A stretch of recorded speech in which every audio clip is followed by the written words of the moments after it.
श्रीमान महासाधू श्री मोरया गोसावी महाराज संजीवन समाधी सोहळा 17 डिसेंबरपासून सरसंघचालक डॉक्टर मोहनजी भागवत यांच्या हस्ते होणार उद्घाटन। पंडित संजीव अभ्यंकर, पंडित जयतीर्थ मेवुंडे, बेला शेंडे, शाहीर परवेज, पंडित राजस उपाध्ये, विजय घाटे यांचा घडणार संगीत आविष्कार। श्रीमंत महासाधू मोरया गोसावी महाराज संजीवन समाधी सोहळा 17 डिसेंबर 21 डिसेंबर 2024 या कालावधीत चिंचवड येथे साजरा होणार आहे।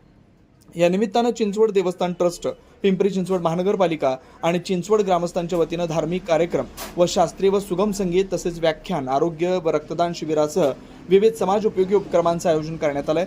संजीवन समाधी सोहळ्याचे यंदाचं 463वे वर्ष आहे। याबाबतची माहिती ट्रस्टचे मुख्य विश्वस्त श्री मंदार महाराज देव यांनी आज पत्रकार परिषदेत दिली। यावेळी ट्रस्टचे मुख्य विश्वस्त मंदार महाराज देव म्हणाले की 463वा समाधी सोहळा उत्सव दिनांक 17 तारखेपासून 21 तारखेपर्यंत सादर होत आहे। तरी सर्व पत्रकार परिषद यांनी आले त्याबद्दल त्यांना धन्यवाद आणि स्वागत।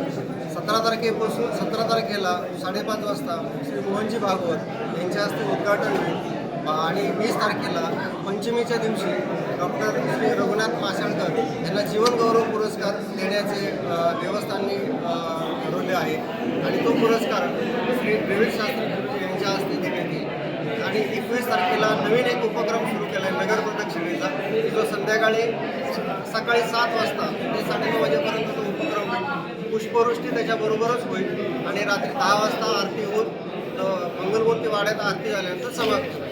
मंगलमूर्ती मोरया। एकंदरीत आपण बघतोय की प्रत्येक वर्षी भाविक भक्त जे आहेत पिंपरी चिंचवडच नव्हे तर महाराष्ट्रामधून मोठ्या प्रमाणात येत असतात। मागच्या वर्षी भाविक भक्तांची मोठी हेळसाळ पाहायला भेटली। यावर्षी देवस्थानकडून काय उपाययोजना केल्या गेल्या आहेत? यावर्षी बॅरिकेड्स आणि हे सगळे लावून त्याप्रमाणे त्याचं हे केलं जाईल, वाहतूक नियोजन वगैरे सगळं केलं जाईल। आता स्वयंसेवकांच्याकडनं वाहतूक नियोजन वगैरे सगळं केलं जाईल।